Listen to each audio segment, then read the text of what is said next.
All right, last thing that I want to show you before we finish it off and before we weave in the ends is I didn't show you before, and I should have, but right here you can see all these little pieces. They are from where I ran out of a skein. Like I ran to the end of a skein of yarn and had to add the next one. And so this particular project takes 3 of those skeins, and sometimes when I get 3, I get to the end and I only need like a smidgen of the 3rd one, but this one I'm running all the way to the end, and that is just simply because the skeins are not they're approximated, and so they're approximately 108 yards or approximately 98 or however much, and so sometimes that adds up, and sometimes they're really short and sometimes they're really long, so I always buy 3. And so to show you, I'm just gonna go ahead, I'm just gonna cut it.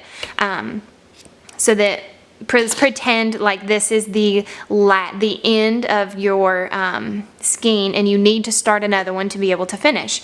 And so all you do is you leave this tail just like the way it is. Leave it on your hook like you're working with it. You're going to tie a slip knot, and again, go back to that video if you already forgot how to do it. So right here's your slip knot. This is how I do it. Not everybody does it this way. If you don't like how I do it and you don't get it, just search it in YouTube and you will find a cajillion tutorials, I am sure. But this is how I do it. I tie it in a knot because it stresses me out to think about it coming unraveled one day. So all I do is I take my slip knot and I put it on my hook with the first one. So it's kind of tight. I go ahead and tighten the first one back up again. What I do is I pull my working yarn, this is the new part of the skein. I pull it out of the way. So now I have these 2 tails. And one is the working yarn that you had just a minute ago that you're finished with, and this is the tail from the slip knot that you just made. And all I do is I literally just tie them in a fairly tight knot around my hook. And so it's knotted, and I have two loops on my hook, if you can see that. And all I do is pull this one, which is the new one, through the old one. So now the loop that is on my hook is the new yarn. And so it's knotted, it's not going to come undone. It's not going. Is that a pun? It's not very punny. And so then you just continue and you just keep doing your half doubles. The first one's gonna be a little bit tight because that loop's kind of gotten tightened down with the knot. But that's it. You just move on and go to the end of the row. And then I'll show you in just a minute how to weave your ends in and get rid of all those little tangles. Some people hate that part of the project. They hate having to go back and weave the ends in, but I personally think that it's those last little finishing touches that makes it just feel finished and fun.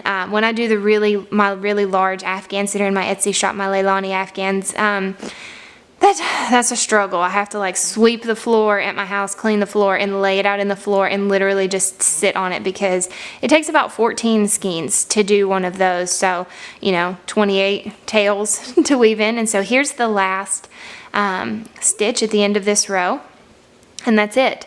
So how you finish this off, you get to the very end, you cut off any excess, and I go ahead and pull it through so it ends that, and it's not gonna unravel very easily. You're gonna weave it in, but then go back to the yarn that you just snipped, and I kind of like to see where all the little pieces are, and I put them on the outside of the scarf just for now because it makes it easier to weave them in.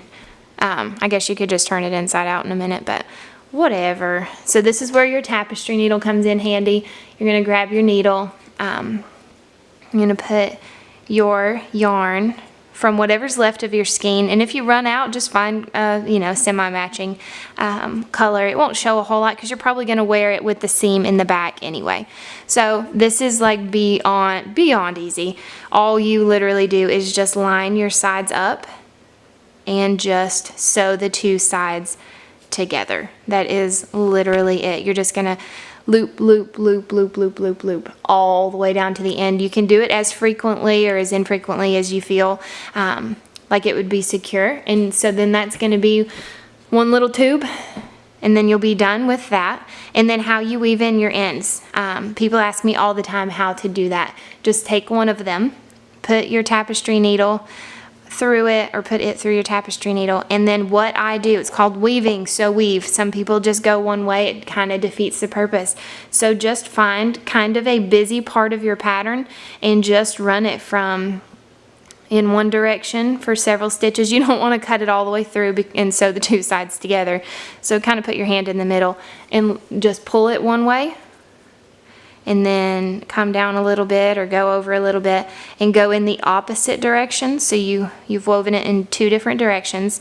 And what I do is I take it, grab my scissors, and I pull it just a little bit tight, cut it, and then when you flatten it back out again, it kind of disappears. So do that to all of these and just weave them in. And you can do it to the end pieces that are out here and the part that sews it up into one tube. And then you'll be done. You'll have a finished product. It'll look like this. This one's a little bit longer. This was the first one I ever did. And I hadn't decided on, you know, the 65, 66 stitches yet. But this is it. Good job. Super proud. If you have any questions, just comment in the comment section below. Or if you have bought the long distance relationship kit, go to Etsy and send me a message via Etsy. Thanks for watching. I hope it went great.